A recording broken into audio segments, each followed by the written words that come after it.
U.S. and Great Britain. Remember, Canada was a British colony. That was a long time ago, but the inscription on the arch sums up the relationship. May these gates never be closed.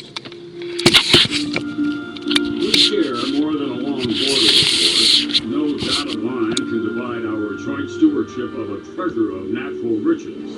From the Atlantic to the Pacific, and back again. Shorelines, wild rivers, and Great Lakes, vast forests and grasslands, precious ores buried in majestic mountains, and wildlife everywhere, from sea to shining sea. Canada and the United States share another unique quality. They're immigrant nations, destinations for people around the world who long for political freedoms, economic opportunity, and a long tradition of compassion. Our two nations have the largest trading relationship in the world. $1.5 billion transacted every day. The two-way trade at the Ambassador Bridge between Detroit and Windsor alone equals all American exports to Japan. And we're so comfortable as neighbors. 200 million people cross the common border every year.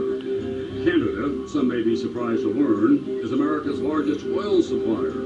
And the United States is Canada's #1 tourist destination. In a snapshot, Canada is a huge country, second largest in the world next to Russia, but its population is only about a tenth the size of the United States, 34 million, split into 10 provinces and 3 territories. 90% of Canadians live within 100 miles of the U.S. border, residing in world-class cities, thriving farms and smaller towns, with good reason. Life in the Canadian North is only for the hardy. It is remote and oh so cold. The coldest day ever recorded in North America occurred in 1947 in Snag, Yukon, minus 81 degrees, not including wind chill. Jesse the Sponge. Canadians are so generous, they share with us their brightest stars in music, comedy, acting, sports, and journalism. And if you're in a fight, you want the Canadians on your side. They were in World War II before we were. They were there on D-Day, in the air and on the beaches. They've been America's most reliable partners in Afghanistan, and it's been costly and painful. Now, when Canada loses a warrior in that distant land, the nation pauses and honors the fallen along what is called the Highway of Heroes outside of Toronto. Even their diplomats have been there for us.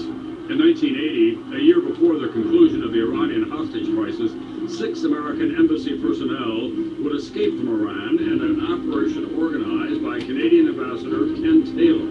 The United States is thanking Canada for rescuing those 6 American diplomats from Iran. Taylor hid the Americans after the U.S. Embassy was stormed, created fake Canadian passports, then flew the Americans out of Tehran with a bogus cover story.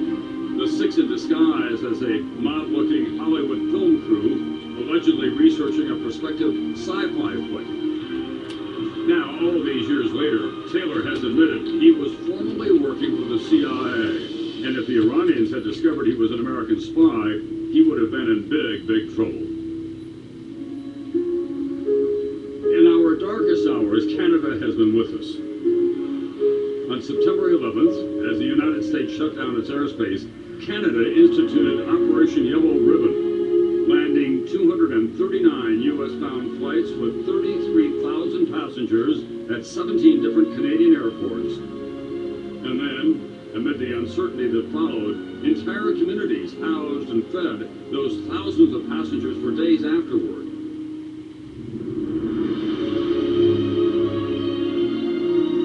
In the long history of sovereign neighbors, there never has been a relationship as close, productive, and peaceful as the U.S. and Canada. We share a continent and so much more. Speaking before the Canadian Parliament, President Kennedy summarized the relationship this way. Geography has made us neighbors. History has made us friends. Economics has made us partners. And necessity has made us allies.